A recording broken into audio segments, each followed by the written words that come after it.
Hello, and welcome to my Mage Guide. Today, we will take an advanced look at Arcane Mage rotation timings and buff alignments. We'll also observe the beauty of the nuances of rotational drift, and when to stay aligned and when to optimize procs. I'm over the moon with excitement to talk with you about this today. If you can't tell, and I can hear some among you calling out, but I don't know all about mages. Where do I start? Well, potty mouth, check out this video on the basics, link in the description below. It's required learning before we watch this one. Now, if we're ready to dip our toes into some more advanced stuff, let's mosey. Let's begin. Before we get rolling in this rotation, let's paint a scene as to what's going on. Here are the player's buffs, which we will consider modifiers to our spells, like secondary colors we add to our painting, along with a timer that's set to go off a couple seconds before we use shifting power, which is helpful as you are learning the rotation timing. So it's included here, and the macro is in the description below.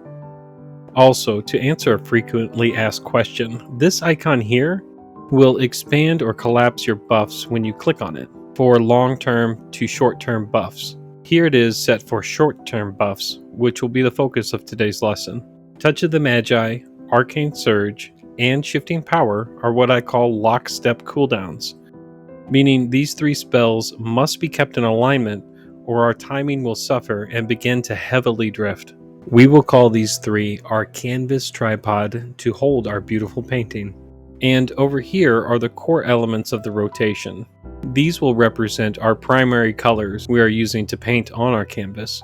We will also be weaving presence of mind into our rotation, keeping in mind we'll want it to be on cooldown before we use shifting power. So let's take a look at the situation we find ourselves in.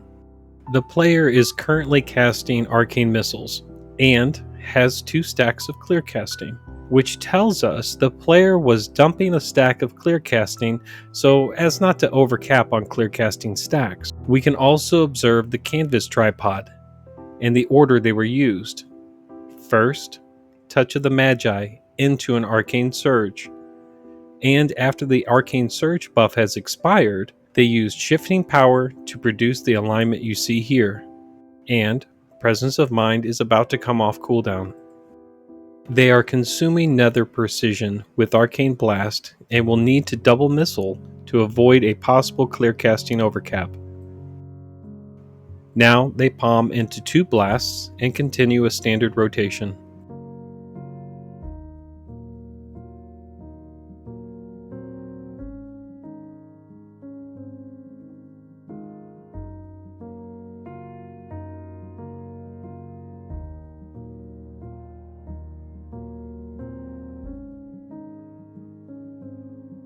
Let's pause here and reassess what's going on.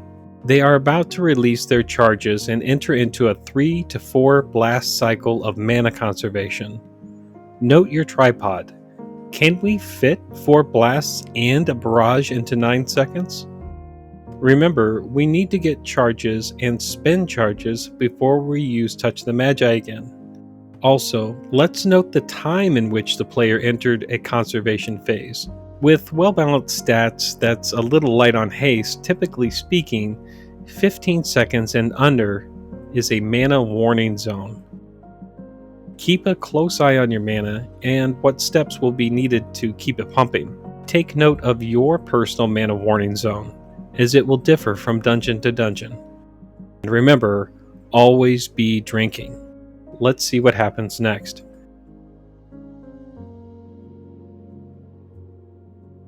This is a good example of an inactive posture. The player waited a second between Barrage and Touch of the Magi. But why? Arcane Blast has a cast time of more than 1 second, and Touch of the Magi takes priority for timing. Wait, here. Shifting Power has proc Time Anomaly's Arcane Surge buff. So the player is going to capitalize on it in one of two ways.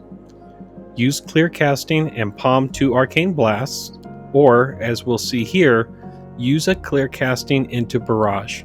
This will set them back up for a cycle of mana conservation as they are starting with low charges. And I want you to note the best way to recover charges is when you have nether precision, so try to time it as such. Or spamming arcane blast may be best. The decision is based on several factors like what proc the Arcane Surge, was it an instant cast or channeled, how much mana do you have, how much health does the boss have, and things like that. And then the standard rotation resumes.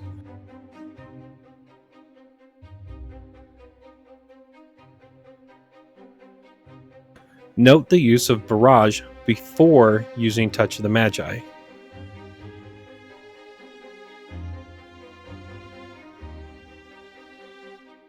And so we've completed one full rotation.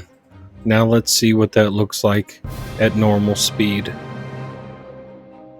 So for some more advanced stuff, talent into Impetus, and treat its buff like you would Temporal Anomaly's Arcane Surge buff.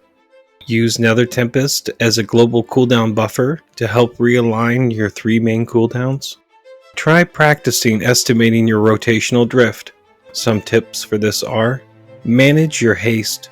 Haste can offset your timings, so note what those offsets are.